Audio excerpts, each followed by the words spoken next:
తాకట్టులో ఉన్న బంగారాన్ని విడిపించి ఆ రోజున్న మార్కెట్ ధర కట్టి మిగిలిన డబ్బును మీకు అందిస్తుంది కొమ్మూరి గోల్డ్. నమస్కారం గురువుగారు. శ్రీమాత్రే నమః. శ్రీ గురుభ్యో నమః. వారాహి నవరాత్రుల్లో మొదటి రోజు పూజా విధానాన్ని ఎలా చేసుకోవాలి, ఎలా చేసుకుంటే ఆ రోజు ఏం ఫలితం వస్తుంది?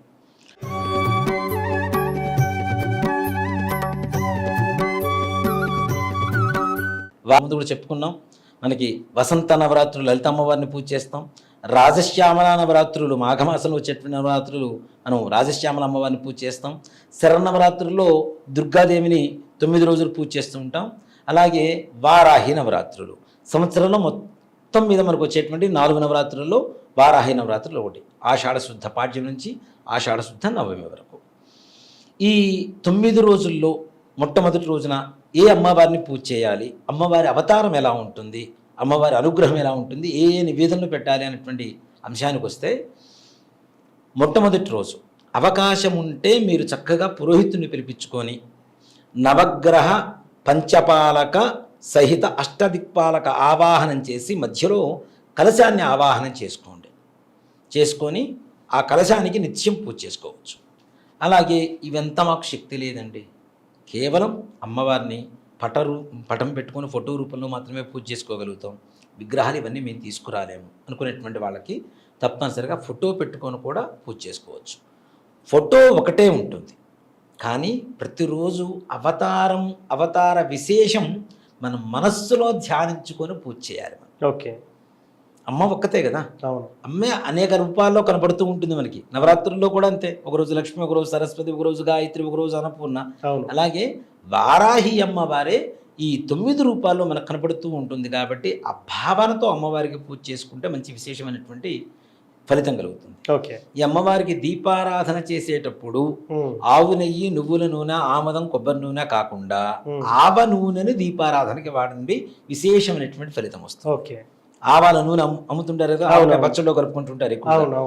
ఆవ నూనె, అది మస్టర్డ్ ఆయిల్ అంటారు, అది తెచ్చుకొని చక్కగా దాంతో దీపారాధన చేసుకోండి. దాంతో పాటుగా ప్రతిరోజు, అంటే ముందు ప్రతిరోజు చేయవలసినటువంటి నియమాలతో పాటు ఏ రోజున ఏంటి అనేది చెప్తాను నేను. ప్రతిరోజు కూడాను ఒక కంద ముక్క తెచ్చుకోండి, చిన్న కంద. ఓకే, మనం కూర చేసుకుంటాం కదా, కంద పిలక అంటాం కదా, కందం తెచ్చుకోండి. దాన్ని ప్రమిదలాగా పైన వరిచేసి, ఓకే, పైన వరుస్తుంటే ప్రమిదలాగా లోపల గుంట అవుతుంటుంది కదా, అదే కదా, దాంట్లో ఒత్తి వేసి ఆవ నూనెతో దీపారాధన చేయండి, అమ్మవారు సాక్షాత్కరిస్తుంది మీకు. ఓకే, తప్పనిసరిగా చాలా ప్రీతికరమైనటువంటిది అమ్మవారికి. కందమూలాలు అంటాం మనం. కంద అంటే అమ్మవారు భూమికి అధిపతి కాబట్టి, వారాహి అమ్మవారు భూమి లోపల పండేటువంటి పంటల్లో కంద అంటే అమ్మవారు చాలా ప్రీతికరం. ఓకే, కాబట్టి కందతో తప్పనిసరిగా దీపారాధన చేయటం. కందాదీపం అంటారు దాన్ని. ఓకే, కందదీపం, ఇక వాడుక భాషలో కందాదీపం, కొంతమంది స్కందాదీపం కూడా అంటున్నారు. దాన్ని స్కందాదీపం కాదు, స్కందుడు అంటే సుబ్రహ్మణ్యేశ్వర స్వామి వారు కాబట్టి కందదీపం పెట్టి పూజ చేయండి. మరి మొదటి రోజున ఏ అమ్మవారిని పూజ చేసుకోవాలి అనేటువంటి విషయానికి వస్తే, దశభుజ వారాహి అంటే ఏంటి, 10 చేతులతో ఉండేటువంటి అమ్మవారు వారాహి. దశ అంటే 10, భుజములు అంటే 10 చేతులు కదా. దశభుజాలతో ఉన్నటువంటి వారాహి అమ్మవారికి ఆవాహన చేసుకొని పూజ చేసుకోవాలి. ఇక్కడ ప్రతిరోజు ఆవాహన చేయాలా అంటే ఏ రోజుకి ఆ రోజుకి ఆవాహన చేసుకోండి, మరలా ఉద్వాసన మాత్రం చెప్పకండి పొరపాటున. ఓకే, 9వ రోజునే ఉద్వాసన, అంతేకాని ప్రతిరోజు ఆవాహన చేస్తున్నాం కదా ఉద్వాసన చేస్తాం అని అనుకో మాత్రం చేయకండి పొరపాటున కూడా. ఇది కలశం కావచ్చు, పటం కావచ్చు, విగ్రహం కావచ్చు, ఏదైనా సరే దశభుజ వారాహి అమ్మవారిని ఆవాహన చేసుకొని, ఏం లేదు నాన్న, మనస్ఫూర్తిగా అక్షతలు పట్టుకొని ఓం ఐం గ్లౌం హ్రీం దశభుజ వారాహ్యై నమో నమః ఆవాహయామి స్థాపయామి పూజయామి అని చెప్పి అమ్మవారి దగ్గర అక్షతలు పెట్టండి. వచ్చేస్తుంది అమ్మవారు అంతే. 10 చేతులతో అమ్మవారు, మీరు కళ్ళు మూసుకుంటే కనబడుతుంది తప్పనిసరిగా. ఓకే, ఇప్పుడు చెప్తున్నా, ఇప్పుడు కూడా కళ్ళు మూసుకుంటే కనబడుతూనే ఉంది అమ్మవారు. అంత గొప్ప, అంటే శీఘ్ర దేవతలు అంటారు వీళ్ళని, రాత్రి దేవతలు అంటారు నాన్న. తొందరగా అనుగ్రహించేటువంటి వాళ్ళు, రాత్రిపూట సంచరించేటువంటి దేవతలు వీళ్ళు. రాత్రిపూట సంచరిస్తున్నప్పుడు మీ ఎదురుగా మీ గురించి గొప్పగా మాట్లాడితే మీరు నాకు ఫేవర్ అవుతారు కదా, అంతే కదా. అలాగే అమ్మవారు సంచరించేటువంటి సమయంలో అమ్మవారి గురించి చేసేటువంటి పూజ వల్ల తొందరగా అమ్మవారు మనకి అనుగ్రహిస్తుంది అనేటువంటిది ఇది. ఓకే. నవరాత్రులు పూజ చేయమన్నారు కదా, రాత్రిపూటే పూజ చేస్తామనుకోవడం అనేది కూడా తప్పు. ఒక మనిషిని మన ఇంటికి పిలిచి భోజనం పొద్దున పెట్టకుండా సాయంత్రమే పెడతాను, నాకు సాయంత్రమే వీలుందంటే కరెక్ట్ కాదు కదా. అదే కదా. ఒక బంధువుని పిలిచి అవును. ఉదయం సాయంత్రం 2 పూట్ల పెడతాం కదా అదే కదా. చక్కగా. కాబట్టి ఉదయం పూట కూడా తప్పనిసరిగా దశభుజ వారాహి మొట్టమొదటి రోజున అమ్మవారి అష్టోత్తరం ఉంటుంది. చక్కగా మీకు గూగుల్లో దొరుకుతుంది, యూట్యూబ్లో దొరుకుతున్నాయి ఇప్పుడు అన్ని కూడా విశేషంగా. Yes. లేదు పుస్తకాలు కూడా చక్కగా బయట దొరుకుతున్నాయి. ఓకే. బయట చదువుకోలేము, తప్పులు పోతాయేమో అనుకునేటువంటి వాళ్ళు చక్కగా వింటూ ఒక్కొక్క నామానికి ఎర్రటి పుష్పాలతో అమ్మవారికి పూజ చేయండి. ఓకే. మొదటి రోజున మనకి గులాబీ, మందారం ఇట్లాంటి Yes. పుష్పాలు ఉంటాయి కదా. Oh. ఇట్లాంటి పుష్పాలు 108 తెచ్చుకుంటారా, 10 తెచ్చుకుంటారా, 11 తెచ్చుకుంటారా, 27 తెచ్చుకుంటారా, మీ శక్తి. ఎస్. అవును. అంతేకాని వేరే రకమైనటువంటి ఆలోచన ఏం లేదు. అలా చక్కగా అమ్మవారికి అష్టోత్తరం పూజ చేసి మరి ఏం నివేదన పెట్టాలి అమ్మవారికి, ఇక్కడ ఇంకోటి కూడా చెప్తానన్న, ఎక్కడైతే ధూపం మంచిగా ఉంటుందో ఓకే. అక్కడ అమ్మవారి శక్తి పరిపూర్ణంగా ఉంటుంది. మన ఇంట్లో ఉండేటువంటి నెగిటివ్ కూడా వెళ్ళిపోయి పాజిటివ్ ఎనర్జీ ఇంట్లోకి రావడానికి అవకాశం ఉంటుంది. ఓకే. అందుకని ఒక శాస్త్రం చెప్తుంటారు, సూపం మినహా భోజనం అప్రశస్తం. పప్పు లేనటువంటి భోజనం వద్దు, వృధా. ఓకే. ధూపం మినహా పూజ అప్రశస్తం. ఓకే. ధూపం లేనటువంటి పూజ కూడా అప్రశస్తం అంటారు. ఓకే. సో కాబట్టి అంటే ఇవన్నీ భౌతికంగా చదువుతున్నారు కదా, మరి ఆ స్థాయికి వెళ్ళాలంటే భౌతికంగా స్టార్ట్ చేస్తేనే కదా మనం ఆ స్థాయికి వెళ్ళేది. అంతే కదా. అవును. కాబట్టి ధూపం తప్పనిసరిగా మంచి సువాసన, మన అష్టమూలిక గుగ్గిలం అని చెప్పి అమ్ముతూ ఉంటారు. అవును. ఇది గుగ్గిలం, మనకి సాంబ్రాణి, మైసాచి ఇవన్నీ కలిపి చక్కగా సాంబ్రాణి వేసుకోవచ్చు. ఈ సాంబ్రాణి ఇట్లాంటి వాటికి ఉండేటువంటి లక్షణం కూడా ఎలా అంటే, మనం ఏదైతే కోరుకుంటూ ఈ సాంబ్రాణి వేస్తుంటామో ఆ కోరిక నెరవేరుతుందని చెప్పి శాస్త్రం చెప్తుంది. సూపర్. సమ్మోహనం.